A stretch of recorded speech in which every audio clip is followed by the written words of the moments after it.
Atas laporan tersebut, Ketua Mahkamah Agung secepatnya akan mempelajari surat tersebut untuk mengetahui perlu atau ada tidaknya melakukan klarifikasi kepada pihak yang terkait dengan perkara tersebut. Ya, saya mau menyampaikan press release terkait dengan laporan pengaduan yang kemarin teman-teman wartawan lebih dari 10 WA ke saya, sehingga hari ini daripada kita jawab satu persatu, kita jawab bersama. Ya.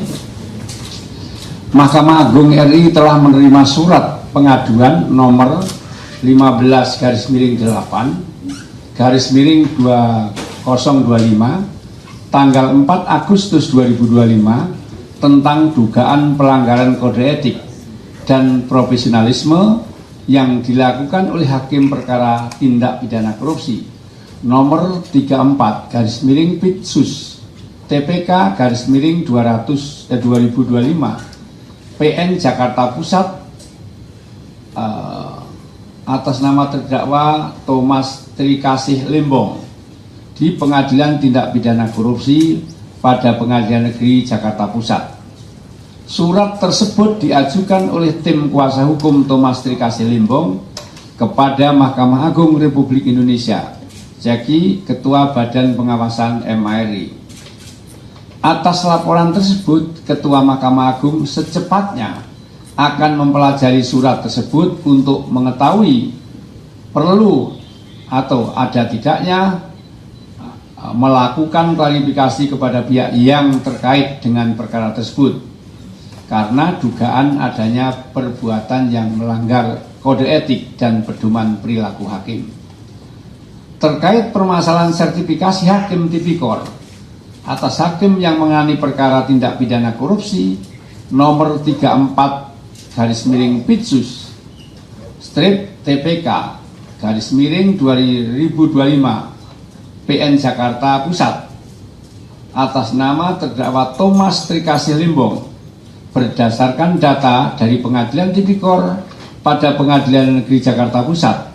Hakim yang menangani perkara tersebut telah memiliki sertifikasi sebagai hakim tipikor, sehingga berdasarkan pasal 11 huruf E dan pasal 12 huruf J Undang-Undang Nomor 48 Tahun 2009, Undang-Undang Nomor 46 Tahun 2009 tentang Pengadilan Tipikor, maka yang bersangkutan telah memenuhi syarat sebagai hakim tipikor. Syarat sebagai hakim tipikor pada pengadilan negeri dan pengadilan tingkat banding, baik hakim karer maupun hakim etok, telah ditentukan bahwa yang bersangkutan memiliki sertifikat sebagai hakim tipikor.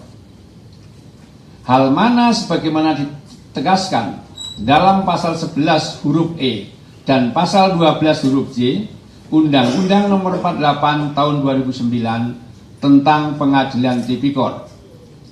Ketentuan dalam undang-undang tersebut sebagaimana ketentuan teknis hukum acara yang tidak dapat dikesampingkan oleh produk kebijakan yang menambah atau mengurangi syarat adanya sertifikasi hakim tipikor bagi hakim yang menangani perkara korupsi di Pengadilan Khusus Tindak Pidana Korupsi.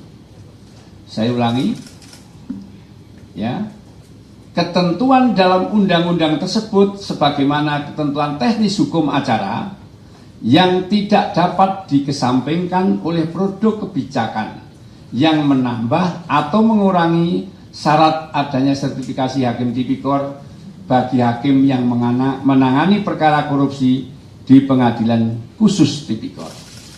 Jadi demikian ya, ini press release dari Mahkamah Agung yang kami sampaikan pada hari ini. Demikian.